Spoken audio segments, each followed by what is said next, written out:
Hey, okay, let's get into some cash games here. Cash games are available on all kinds of different backgammon platforms. Galaxy, I think they're called coin games. And basically, it's a very simple way to learn the doubling cube before it gets complicated in match play. So, with doubling, again, you can double anytime before your own roll. If you win the game, you get the number of points on the cube. So if there's a 2, then you're going to get 2 points. If you get a gammon, remember gammons is when you get all your checkers off before they get 1 off, you'll get twice that. So if you have the 2 cube in your possession, or the cube is turned to 2, no matter who has it, then you'll get 4 points. This will be clear. So let's just get into it. Remember, all the old habits are still in play, and we're going to add some new ones. Okay, so 4-3, this is the basic 4-3 opening. It's close with this one. They make their 5 point. Okay, so 6-2. So there's some options here, but the best play was this one to hit twice. One juicy thing you could do is make this 7 point, right, with the 6 down and the 2 there. But the reason hitting 2 is better is basically they can't do anything to us on the next roll, and we can maintain our advantage. If we didn't hit twice and we just made this nice 7 point, which is a beautiful point, we love that point, they still have a bunch of rolls where they could come in and hit our blot on the 21, right? And then they can start making extra points and kind of shift the game around. But 2 on the bar is better by far. Okay, so they danced with a double 6. So at this point, I decided to double, it was too early. But you see, we're already at 61%, 22% gammons. But we didn't have any other points here. So I think if I had 1 point, this would be a good double. But at the end of the day, this was a mistake. But this is the idea, okay? When you're doubling, you are really looking at how many points do I have, how many guys do they have on the board, what's my board versus their board, who's winning the race. So in this case, let's look at some of those things. The race, we're way up, 24, okay? They have 2 on the bar and 1 back, which is a lot. And we have 3 blots, but they have a better front position than us so far. So this was close. There's a lot of things in our favor, just not quite enough. So, and then as you go, doubles are going to be tough if you're just starting out. It's just kind of like you're going to keep making your best guess and kind of calibrating it. And this is very hard for experienced backgammon players too. I mean, gurus are definitely going to get this double correct, not me, but you just got to keep at it. Okay, so 3-1 is a great roll. Our mission now is, now that we have these 2 guys on there and we have the 2 cube turned, I'm looking for a gammon, right? Because 4 points is way more than 1 point, and it's more than 2 points as well. This is good knowledge, right? But the point is that when you have cubed, those doubles, the gammons are worth twice as much. And if you can push for it, like before they have an anchor, that's when you push for a gammon. Okay, so they come in double 5. So here I'm looking to get more ammunition. This guy can't move. Okay, so this was slightly not the best play. The best play would be to make this 3 point and come down here. And we're leaving, you notice we're leaving this blot on the 7 with a double hit coming at it, but we're going to have to leave a blot either way. With my play, I move this 7 over to the 2, which is a much crappier place for the checker to be because it's very limited in what it can do there. And I can't make the 7. Like, I would like to make this 7, so it's worth the risk to leave the checker there. But these plays are close. Okay, they don't hit us. They come out and down. Now we get a great roll and we can make this 7. This isn't even the best play either, right? So now this was actually the best play here. Okay, to give them no counterplay with this. But these are all close. These are all productive things. Okay, because we're not looking to get hit, but their board is not that scary. But it is a way they can potentially turn around the game. Okay, and this is a solid play too. So these are all close. Now they're trying to box us in here. So now when I see this, our new priority is oh, we got to get this guy out. Otherwise, we're in huge trouble. Okay, so I'm looking for a 2 or a 3, not a 1, to move up so we can get daylight. Because remember, 6 away is the worst. When I talk about daylight, is like if you can escape with a 6. That's very important. And just you're like, oh, I have 1 back. I could just roll a 3-5. That is a 3-5 or a 2-6 to get out of here. That's 4 rolls out of 36. It's not going to happen very often. So this has become a danger. Okay, so we have 8-2. What we don't want is any more guys back there. So I'm not going to bring these 2 down and offer up another shot. Cover that with the 5-1. And like they can only hit us with an indirect shot. So we're talking about indirect shots and direct shots right now. So a direct shot is when your blot is 6 or less from the enemy. And an indirect shot is, 7 and above. And it's indirect because it's going to take 2 dice, take both their dice to hit you, right? So the chances of that are much less than a single direct shot. So like a direct shot is, I like to think of it around 30%, okay? Depending on, like 6 away is the easiest to hit. And then 1 away is the less because, you can hit a 6, you can make a 6 with a 5-1, you can make it with a 4-2, you can make it with 3-3. But you can only roll a 1 to get a 1, okay? So 6 is got the most chances. When you go above 6, 7 has got a lot of chances. 6 out of every 36 rolls is a 7, right? So you got 4-3, you know all the combinations. 8 is actually the same as 7 because 4-4 is an 8, and there is no double that gets to 7, so it's the same numbers as 7. So 7 and 8 are both dangerous indirect shots, but they're both better than just being 6 away or 5 away. So we're going to think about that. So here, we're going to leave an indirect shot, which is often the right play, to take that little bit of risk to get a benefit of having a better chance at making a point the next time. Okay, so they're getting out of here. We have a direct shot and we hit it. Okay, so here we're going to leave this indirect shot at the 8, come down with 2. We're still in big trouble here. Big trouble. So they have 2 back there. They're not going to be comfortable either. But if you look at this game, it's a 50-50 game, right? 50-50 game. Our gammon percentage is 21% and theirs is 9. Because they have 2 back and we have 1 back. So it's hard to get a gammon if you only have 1 back, because even if they close us out completely, at some point when they're getting all their guys off, we're going to be able to come in on the 6 and run around and hopefully save the gammon. Okay, so now they close out. We hit a 2-6. This is such a big break for us. Such a big break that our winning chances have gone up to 67%.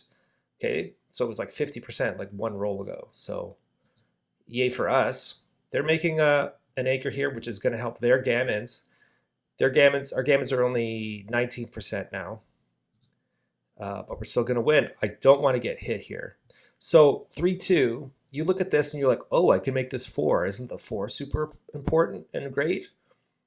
Yes, but let's look at the whole situation, okay? We have freedom. Okay, we've escaped all of our people. And this is a crazy, scary prime. Remember, I was just talking about how scared I was of never getting out of that. So the last thing I want to do is get back there. If we jump out and just play it safe, we only give up indirect shot, which is like a 6-3 or a 5-4. Okay, so that's 4 shots out of 36. And we're going to be in great shape. Now we're 70%. Okay, so it's just not worth any additional risk to get that 4. We're going to have to try and make the 4 later and take our chances with it later. Okay, now they're going to make their board better. We have double 6s. Okay, so here we had some choices. Again, I'm not looking to take any chances. Okay, so I chose this play is the least risky. because they can't hit us at all from here. I'm coming in to hit this one. I have to play, so there's 5 blots out here, or 5 checkers, and 4 of them have to move with this double 6. Okay, or I have to move one of them twice. So hitting on the 1 is good because that's one less way for them to hit you back. Okay, so let's say if we had to leave a blot here on the 7 and they had a 1 and a 3, then they could hit us with 6s and 4s instead of just 4s. Okay, so taking a little risk to clear up that anchor or that extra checker is going to help us in the long term. So we definitely want to make this 1, but it's just a matter of, do we leave a blot on the 7 and bring this guy down, or do we bring all of them there and do this and kind of stack them up on the 6? And often you don't want to stack things up behind a blot. It's called burying a checker. But in this case, it's just not worth any additional risk, because one hit and then they are the favorite for the game, right? Because our prime is busted and their prime is looking good. Okay, so they come in. Now we got some action we want to, oh, this is just a dream roll. Of course, everyone would have made this play. Okay, and then they come out. Okay, here's the 3-2. Okay, so you could be like, I really want to get this guy home, but coming down here, so right now they hit us with 7s. But if we come down, it'll be a direct shot, which would be 5s or 4s plus an indirect shot. So that would be like 8s or 9s plus the 5 or 4. Okay, so that's a lot of action, and we just definitely don't want to get hit. So if we get hit one time, we're going to lose this game. Let's just think about it that way. So let's just do this. Anytime it's super scary, you can do whatever you want just to make sure you don't get hit. Okay, they hit us. Terrible. But 7, it's 6 times out of 36. Never cry about your luck in backgammon, please, okay? It happens. Every roll, there's only so many dots on the thing. Just, it happens, okay? Now we have, we dance, they redouble. Okay, so you can keep redoubling. So this would be 4. So how did I figure out this was a pass? Well, I know my winning chances are way down. It's going to be hard. I can only get out of here with a 3-6. I kind of picture, it was like, how is this game going to go? Okay, even if I come in, this is going to crunch, right? I'm going to have to, like, where do I play a 4, right? It's going to have to go here to here. Where am I going to play a 5? Like, I don't have a lot of freedom. So all those things I kind of calculate, and then not calculate, but it's just gut feel. So even with all that crappy situation, we have a 20% chance. So taking this would only have been a 43 error. Wouldn't be the worst take in the world. Because why is that so low? Even though we only win 20, it's because their gammons aren't big. We only have 1 checker. So remember what I said, when we're all closed out, we'll have a little bit of a chance to save gammon there. So that's where I found the pass. But another thing to remember when you're beginning with doubling, take your time when you get the cube or you're thinking about cubing. Don't rush it. Don't be spontaneous. And if something has just happened that's bad for you, stay calm. You have to be a robot when you're thinking about backgammon. Don't be emotional. Just relax. Think about it like, okay, this is the position in a quiz someone's given me. Is this a pass? Yes, it is. Let's go on. Okay, so now for 3, I'm going to do the standard thing. Okay, then they made the 5 point. 3-2 is great. I'm gonna make this point. This is the most important thing I could do here, because that's gonna prevent me from getting primed or blitzed. That's why the 5 point and the 4 point are so important. 6-4, they hit us. Fine. Okay, we can hit them back. Okay, 6-2. So here, you could make this 7 point, but that's going to leave a blot here and a blot here. Of course, we like the 7 point better than the 9. And we could hit loose on the 5, but we don't have any other points. So if you hit loose with no other points, it's like, what are you hoping for? A double 6 for them to dance? And it's just not a lot going for you, so look for a better play. Sometimes that's like a desperation move, but not the case here because we have an anchor. So I'm going to step up, which is not a place I want to leave my blot, but It just, I don't want to go to the 2. It's too limiting. So I make this, come out. They hit us and lift. Okay, we're in here. So now this is the desperation play. Or it's not, it's just more like this accomplishes a bunch of stuff. One is that we want to unstack this. We have 5 here, right? It's very awkward. We just have to take a chance and get one out of there. When we have this anchor, we can take risks like this and not worry about getting gammon so badly. We definitely would rather come in and use the 1 to hit here than using the 3. If we use the 3 to hit, then this only has 2 checkers on it, and that really reduces the amount of good rolls we have later, because now less free checkers. We would have to destroy this point. We like the 8 point. 8 point is great. So this is what we're doing. They come in with make the 5 point. That sucks for us. Okay, 6-3. I came in and out because I thought we don't really want to stay back, but this was a better play. This was a better play, and this was a better play because I guess we're so far back in the race, 34. Having 2 anchors is pretty sweet. It's going to guarantee you a lot of winning chances. So basically, if you have 2 anchors, if you have a back game, you might be like 40%. If you have 2 anchors, you might have a 40% chance if your board is good. If your board is all like you got a bunch of holes in it and you're all already stacked on the 1, then you're hooped. But I should have stayed back here, okay, and played for a back game. But back games are complicated, so don't worry about that when you're starting out. They double hit us. We're just coming in. Okay, they double. So they're doubling here. Let's take a look at our indicators. So we're massively behind in the race. We have an anchor. We have 1 point. They have 2.5 points. They've got 2 back. We've got a little bit of action here for a little prime, but not a lot going on. But how often are we going to get gammoned? Well, we're going to have 4 checkers back. There's a chance that they don't cover this and we can hit it. So they have 22% gammons and 65% wins. So this is a borderline double. So you see how it's no double is 0-0, is like doubling and not doubling is basically the same for them. And if we had dropped this, it would be a 300 error, which would have been massive. Okay, so we have an anchor. If we have an anchor, accept doubles if we have an anchor. If you're not sure, like if this was your first game with a double, just go ahead and accept it.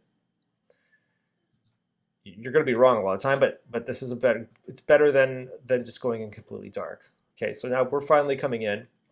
We don't have a choice. So now we have to come in on the 2. Our new plan is just to make this board as efficiently as possible.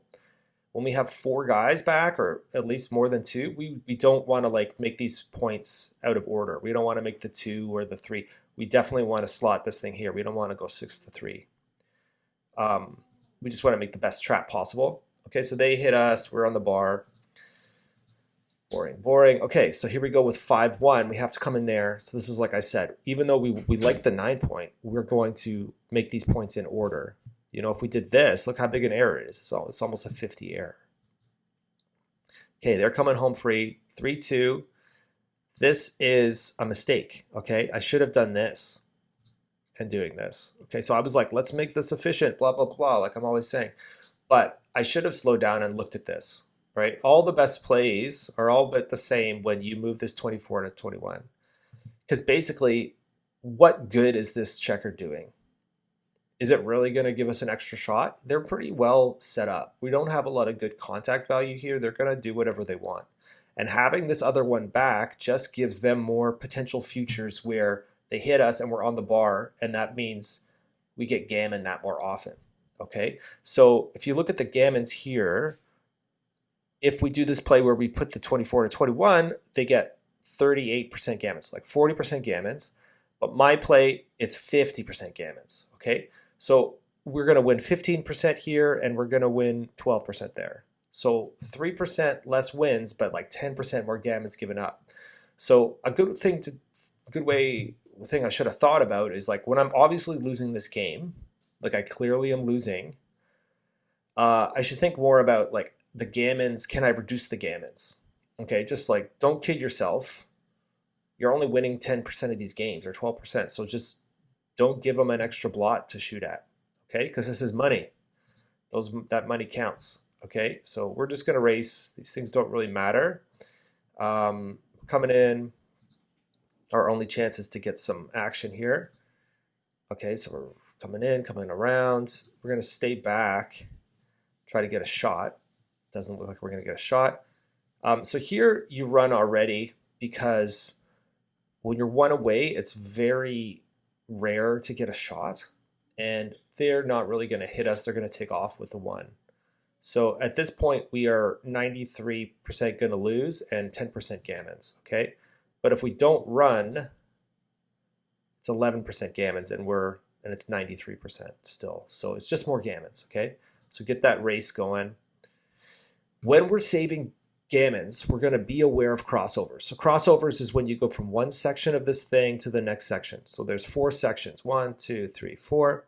We want to get the most efficient way to save gammons is not to waste any pips. So if you have a chance to put them on your 6, just do it. Okay. And now like 4-1, if I go here, then that's less efficient because I can only get on there with a 1. But this is better. It gets me out of this zone because remember, you get a backgammon if I don't get out of this zone at all. But at this point, we've saved the gammon with the double 6. So they get a single point. Okay, but good for us. We played all right, except for that mistake. Let's keep going. Okay. They rolled this. We get double 1s. Double 1s is excellent. You guys should all do this, right? We're making the 5 and the 7. We all know that those points are super valuable. Okay. Some options here. This wasn't the best play. 4-3.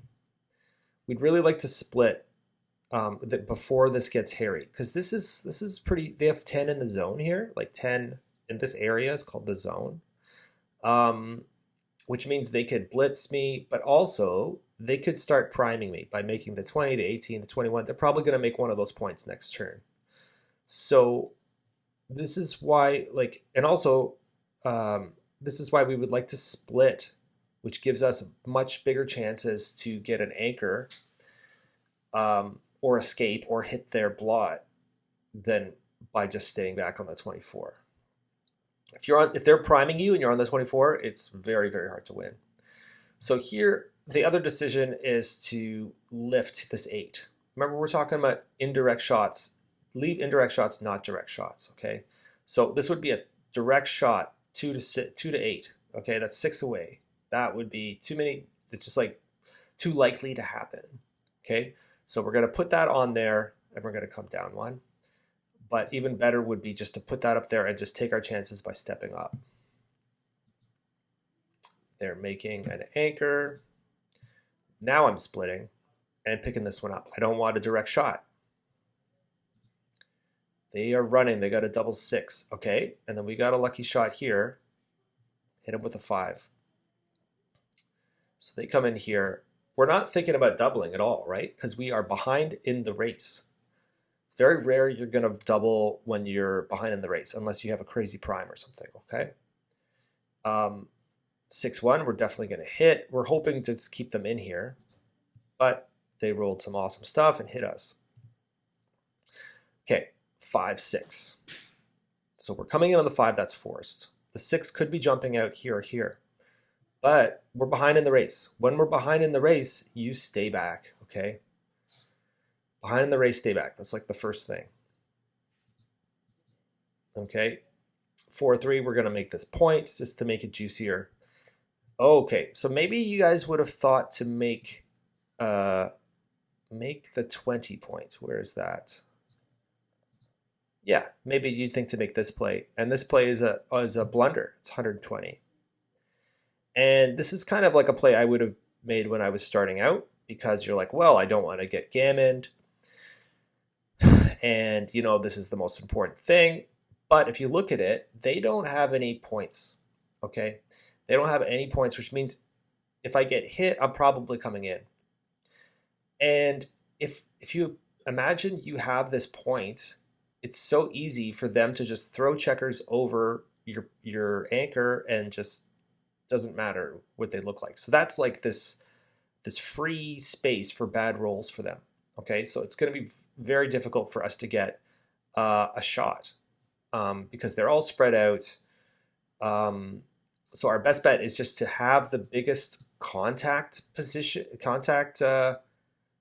zone. So like now they have to go. We have coverage all the way up to the 24, but if it was just the 20, then it's so much easier for them to do.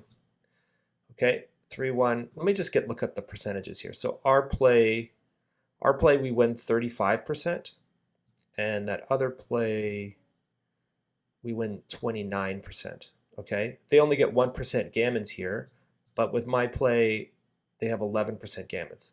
But it just so happens they haven't turned the cube yet. Okay, so there is no gammon problems. There's no problems, right? We can always drop the cube if it gets crazy. They hit us. Okay, we're coming in. We're going to try to be efficient with what we make. They're doubling. Okay, so let's talk about this. We are 16 behind in the race. We don't have an anchor. They've got a bunch of gammons. So they have 14% gammons. We've only got 2 back, but it's 14% gammons because we don't have a thing. They've got a bunch of spread out stuff. But this is a take just because they don't have enough. They still have some work to do, right? Maybe they don't make a point. Maybe they leave a shot. And if they leave a shot here, then we have 2 checkers with a chance to hit it. So it's just enough. This is one to kind of memorize. Okay, this was kind of close. It would only be a 37 error if you drop it.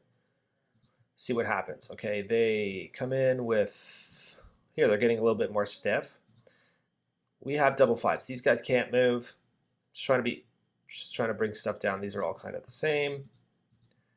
We dance. Wait, how did they hit us? Oh, they pointed on us. Nice. Okay. And then they're coming down. They're coming in. We are kind of screwed. And I don't think we win this game. It happens. Okay. But we get gammoned here. But that's fine. Okay. It's going to happen. The math said to take it. So we took it.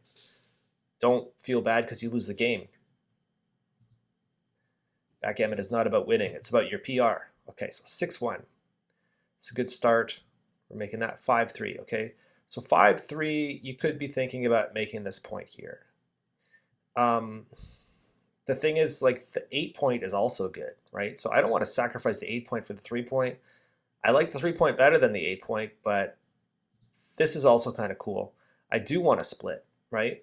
When they're doing this, they've only got 8 in the zone. This is fine to split. And coming down here is productive. It's going to help us out. So this is a productive move on both sides of the board. We're going to do it. They got double 4s, which is amazing. And all of a sudden, we're kind of here. Okay. They're doubling. Their doubling makes sense. When we're on the roof, double, right? It's often you're going to double when someone's on the roof. So what do we do here? They only have 8 here. There's no immediate danger with them like filling up all these points that we never get in. That's not going to happen. Okay, they've got 20%, 26% gammons because we haven't got a anchor. So there is some potential there, but also they've got 2 guys back here. Okay, these guys aren't going to magically get over there in one roll unless they roll double 6. Okay, so this isn't. They've got work to do, and they have to clear this thing. We're probably going to come in. We might be able to make an anchor. So blah, blah, blah, blah. It's 32%, which is enough to take here. Okay, so we take. They're coming down. Their mission is just to make this point 6-5. Okay, so this was a mistake. We're behind in the race. We should stay back. We should stay back. Okay, for the same reason. We're hoping to make this point. We're looking for this action here. Coming at what I did, it's still letting them hit us with a 2 anyway. It's not like it's safe, right? But this has a bigger benefit for us at maybe we can make that point next time if they don't do it. And it's given their blot on the 16 something to think about. So they come down, make a point. We have double six. So double six here, we what I'm thinking about is making sure I still have this 13. I don't want to jump 24 to 18 because that gives them sixes and ones, and they have a good board. Not looking to do that. I do not want to get hit. Even though I'm behind in the race, I don't want to get hit because it's just going to help make it easy for them. Okay, so right now with this play, it's a 43% win chance for us. They're going to make this. They're going to leave the indirect shot. And here I made a blunder. This is a 100 blunder. I was thinking to move up to get more escapes, but that means they could hit us with fives and sixes and fours too. So my play, we get gammon 24%, but this play, it's only 19%. 27, 29.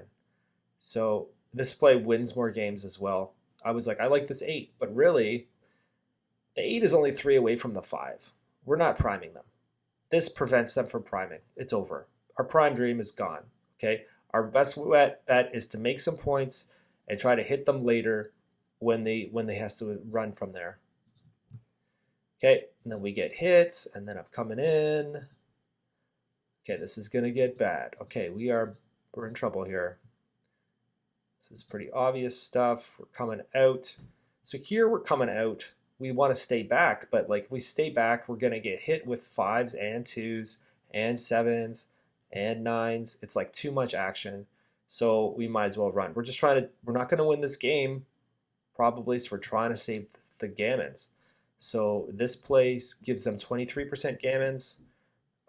This one is 42% gammons. Right? We don't have another 6. We would have to introduce another blot. So one less blot.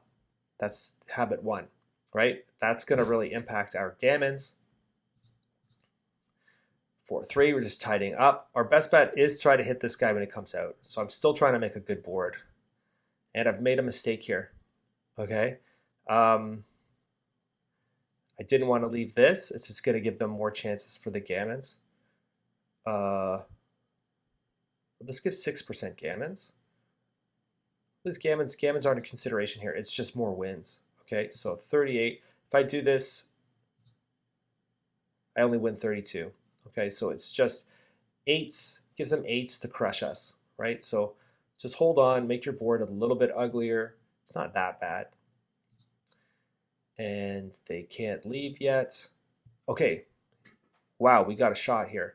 So 3-2, there's two kind of options. There's this one and there's this one. Right, making the 5 is better, right? The 5 is better, but we're not priming them, so that doesn't really matter. This is better because it leaves us the 7 point.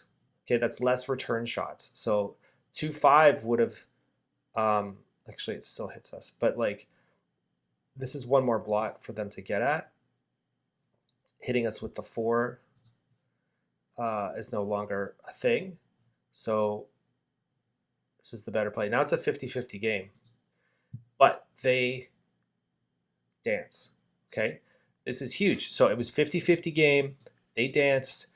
This is a volatile position, right? Because think about this. If we roll a 2 or a 3 or an 8, we cover that blot.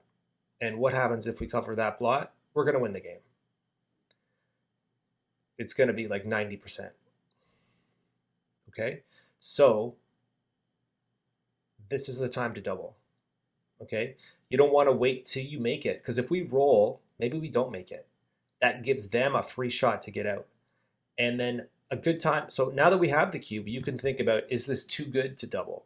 Are we so destined to get the gammon that giving them a chance to drop will lose us points? But not the case here. They've only got one checker, right? So one checker is not Gammonsville for us. So it's a redouble pass for us. We only have 1% gammons. So this is pretty much a straight double. If we didn't double, this would have been a 156 error or blunder. Okay, so we won one finally, even though this was not the greatest. But hopefully that makes sense. I feel like this is a good way to get your experience with cubes up. before you get into match play. So I encourage you guys to go for that. All right, hope you liked it.